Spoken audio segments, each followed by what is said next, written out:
Miren por favor este video.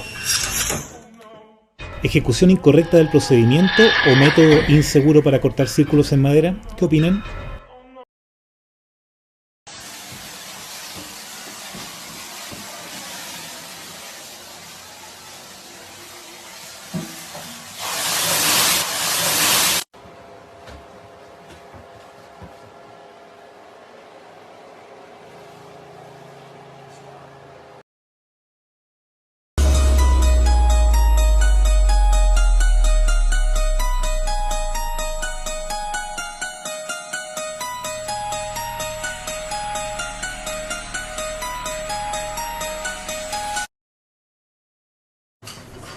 I'm the sous chef here.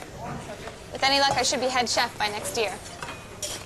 I've got this amazing fiance, who I won't be marrying this weekend, because I'm about to be in a terrible accident. But really, I should have cleaned up the grease over there, and they should never put the deep fryer so close.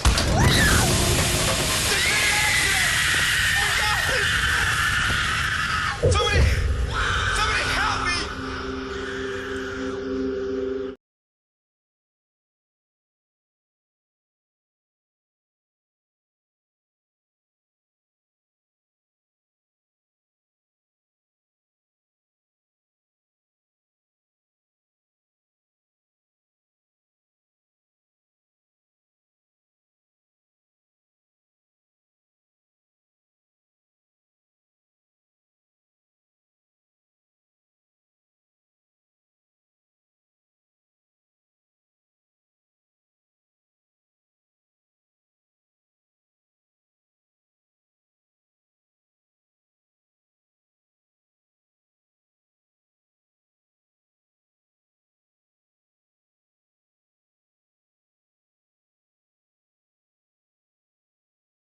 Para comenzar, hablemos un poco de historia.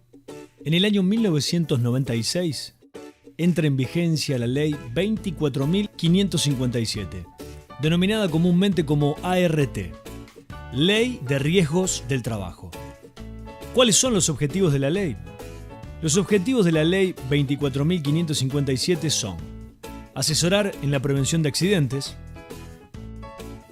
reparar los daños ocasionados por accidentes de trabajo o enfermedades profesionales, promover la recalificación y reinserción del accidentado e indemnizar los casos que resulten en incapacidad o muerte. ¿Y el alcance de la ley a quiénes incluye?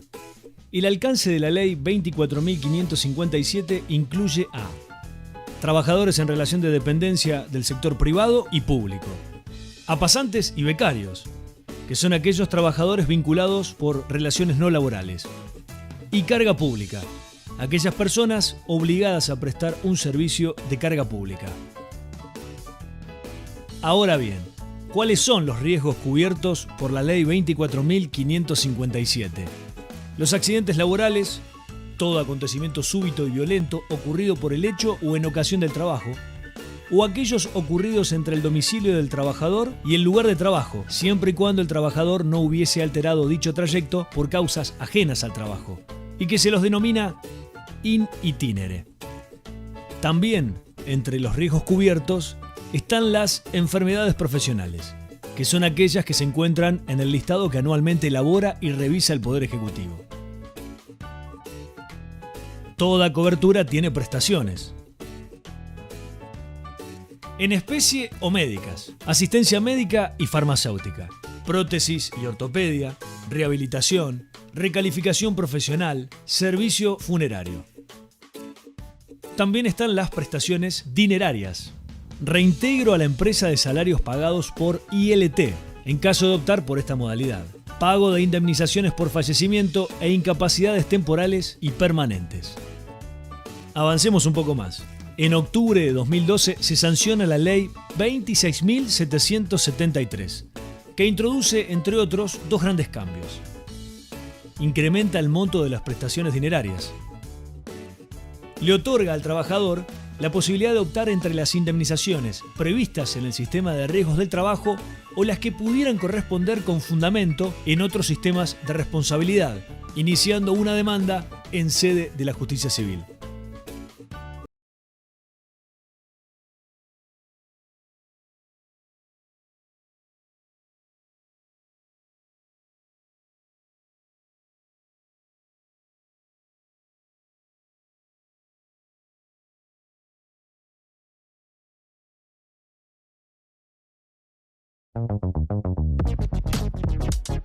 Existen enfermedades que están probadamente relacionadas con ciertas condiciones y exposiciones laborales a determinados agentes de riesgo. Nuestra legislación las recopila en el Decreto 658 del año 1996, que tuvo varias actualizaciones. En esa norma, también llamada Listado de Enfermedades Profesionales, se relacionan agentes de riesgo, actividades y síntomas o enfermedades. Estando estos tres factores presentes, la enfermedad se considera de origen laboral y tiene la cobertura del sistema de riesgos del trabajo. Por lo tanto, la ART o el empleador autoasegurado es quien otorga las prestaciones médicas y la prestación dineraria de pago mensual, así como también el resarcimiento por las secuelas que pudiera tener el trabajador debido a la enfermedad padecida. Si el empleador no está afiliado a una ART y tampoco se encuentra incluido en el régimen de autoaseguro, está obligado a brindar él mismo todas las prestaciones médicas y dinerarias a los trabajadores que sufran un accidente de trabajo o una enfermedad de origen laboral. Este listado del que hablamos incluye una gran cantidad de enfermedades que podemos desarrollar en nuestras tareas laborales, pero también es posible que enfermemos de alguna dolencia no contemplada en él y que por ese motivo la ART o el empleador autoasegurado rechacen la cobertura. En ese caso, si la enfermedad no figura en el listado y la ART o el empleador autoasegurado rechazan la cobertura, se puede iniciar un trámite ante la comisión médica que determinará si la enfermedad fue causada o no por el trabajo. Si la comisión médica correspondiente determina que es laboral, le corresponde al trabajador la cobertura del sistema de riesgos del trabajo. Es importante tener presente que el cuidado de nuestra salud laboral es responsabilidad primaria de nuestros empleadores. Es algo sobre lo que siempre debemos prestar atención para no cambiar salud por dinero en nuestros puestos de trabajo.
Quienes trabajan deben capacitarse sobre los riesgos a los que se exponen y sobre cómo utilizar correctamente los EPP.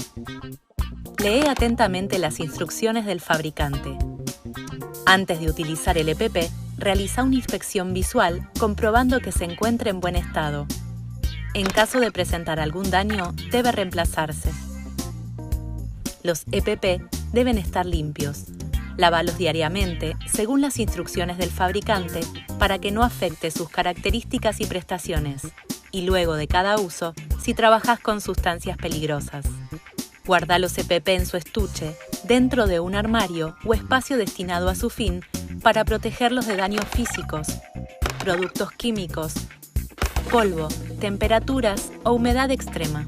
No los manipules con las manos sucias ni los utilices si tienen suciedad. Tampoco uses cremas o lociones antes de ponértelos. Tómate el tiempo necesario para habituarte a su uso. Los EPP son de uso personal e individual. Úsalos siempre que estés expuesto a algún riesgo y a conciencia para proteger tu salud.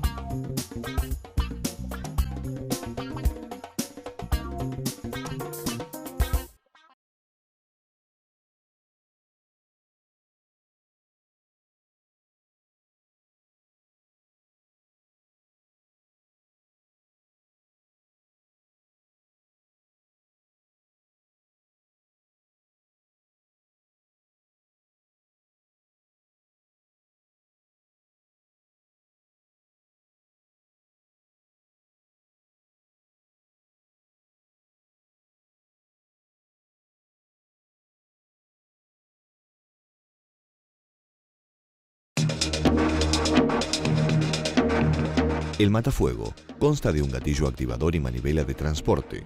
Además, una anilla de seguridad que está agarrada con el precinto evita que sea activado accidentalmente. Consta de un precinto de seguridad que indica que el matafuego no ha sido utilizado. El manómetro indica la presión del matafuego. El mismo presenta una flecha amarilla que debe estar siempre en el sector verde. Esto demuestra que está cargado. Luego, una manguera que en un extremo tiene una tobera permite darle forma y dirección al chorro. Todos los matafuegos contienen una etiqueta que permiten identificar para qué tipo de fuego deben ser utilizados. ¿Cómo utilizar un matafuego? Ataque el fuego en la dirección del viento. Al combatir fuego en superficies líquidas, comience por la base y parte delantera del fuego. Al combatir fuegos en derrames, comience a extinguir desde arriba hacia abajo. Es preferible usar varios extintores al mismo tiempo en vez de utilizarlos uno tras otro. Esté atento a una posible reiniciación del fuego. Nunca abandone el lugar hasta que el fuego quede completamente apagado.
En nuestras actividades siempre será necesario preguntarnos, ¿qué peligros hay?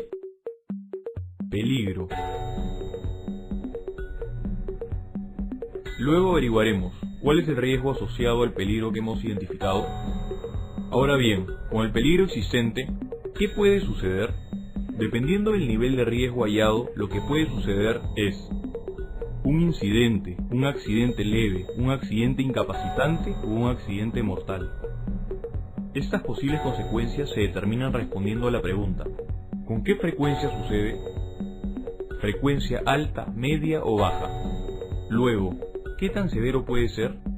Severidad, alta, media o baja. Con la frecuencia y la severidad calculamos el nivel del riesgo. ¿Cuál es el nivel de riesgo? El riesgo se obtiene de la combinación de frecuencia y severidad, riesgo alto, medio o bajo. Una vez hallado el nivel de riesgo, tendremos que preguntarnos, ¿qué medidas de control debemos y podemos aplicar? Frente a esto, ninguno de nosotros puede quedarse sin hacer nada al respecto, al menos no si el peligro tiene un nivel de riesgo medio y peor aún si es alto. Lo que tendremos que hacer es preguntarnos, ¿qué medidas de control debemos y podemos aplicar? Veamos un ejemplo. Trabajos en altura. ¿Qué puede suceder cuando realizamos trabajos en altura? Caída de personas a distinto nivel o caída de objetos de altura. ¿Cuál es el nivel de riesgo? Dependiendo de la frecuencia y la severidad, determinaremos si es, por ejemplo, alto. entonces aplicaremos un control del riesgo. Como medida de control de riesgo aplicaremos uso obligatorio de arnés y sistemas de enganche y línea de vida, colocar barandas y malla de contención. Como vemos, estas corresponden a controles administrativos y de ingeniería. Implementando controles, nos estaremos alejando de tener accidentes mortales o accidentes incapacitantes.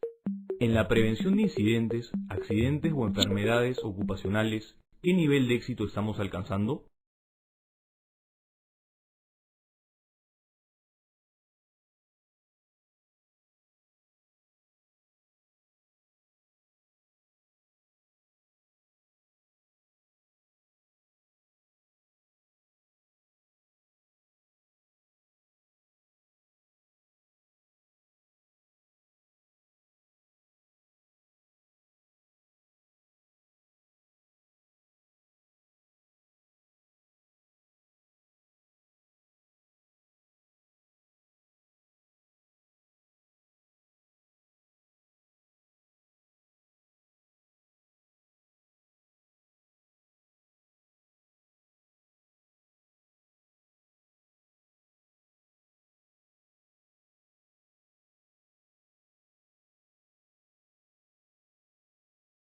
Riesgo químico. Las sustancias químicas de uso corriente en la industria, la construcción y el agro pueden ser irritantes, sensibilizantes, tóxicas o mortales, según la dosis recibida y el tiempo de exposición. Podemos exponernos a químicos por inhalación, ingestión, contacto directo, incendios y derrames. Si trabajás con productos químicos, conoce la hoja de seguridad del producto, léela. Colócate el equipo de protección personal y recién después manipula el producto. Utiliza adecuadamente el equipo de protección personal apropiado para el producto con el que vas a trabajar. Si el equipo de protección personal está sucio o roto, avisa a tu supervisor o supervisora. Atención con el barrido con escoba porque puede levantar nubes de polvo tóxico. Almacena en forma estable y segura las cajas y envases de productos químicos en lugares bien ventilados. Arroja los desechos químicos en contenedores metálicos, con tapa y señalizados. Guarda los productos químicos en sus envases originales y etiqueta las soluciones y preparados. Nombre de la sustancia, pictograma, fecha de envasado, frases R y S, otros datos. Todas las personas deben conocer la ubicación de las duchas, lavaojos, salidas de emergencia, funcionamiento de extintores, la aplicación de primeros auxilios y los sistemas de comunicación con el exterior. Sistema para la identificación de riesgo por sustancias químicas, inflamabilidad, reactividad, peligro específico, peligro para la salud.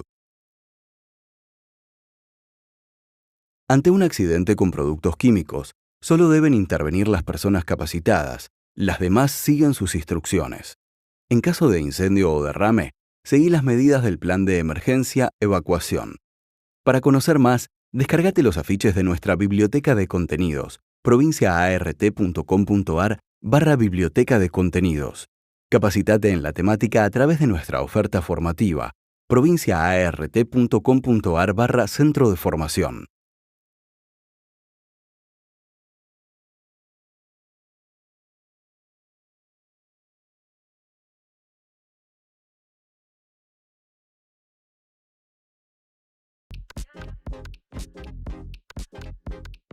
El sistema globalmente armonizado de clasificación y etiquetado de sustancias químicas es una herramienta fundamental para conocer los peligros asociados a las sustancias químicas y el modo de gestionar el riesgo.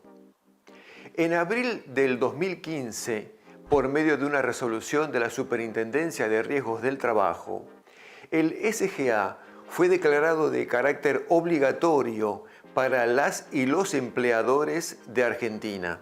Su aplicación solo está destinada para el ámbito laboral. El SGA está compuesto por 3 elementos. 1, la clasificación, que da como resultado la ficha de datos de seguridad, que nos brinda la información sobre la sustancia, cómo almacenarla, cómo manipularla y cómo actuar ante una emergencia que la involucre, entre otras cosas. Segundo, la etiqueta, que se puede definir como una versión resumida de la ficha de datos de seguridad. Se colocan en los envases y permite identificar rápidamente los aspectos más importantes sobre la peligrosidad de la sustancia o mezcla y las medidas preventivas. La información contenida en la etiqueta y los pictogramas que la componen están definidos por la normativa. Y tercero, la capacitación a los usuarios, que debe tener como propósito informarlos sobre los peligros de las sustancias con las cuales trabajan y explicarles cómo funciona y cómo utilizar los elementos del SGA. El SGA puede convivir con otros sistemas de identificación, pero siempre entendiendo que la adhesión a normas internacionales no puede perjudicar o impedir el cumplimiento de esta normativa.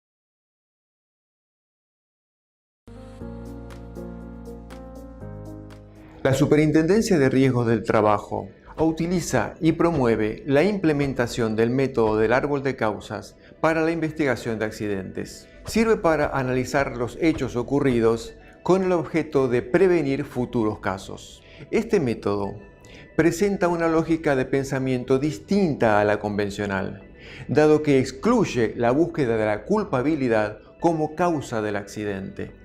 Permite detectar factores recurrentes en la producción de los mismos con el fin de controlar o eliminar los riesgos en su misma fuente.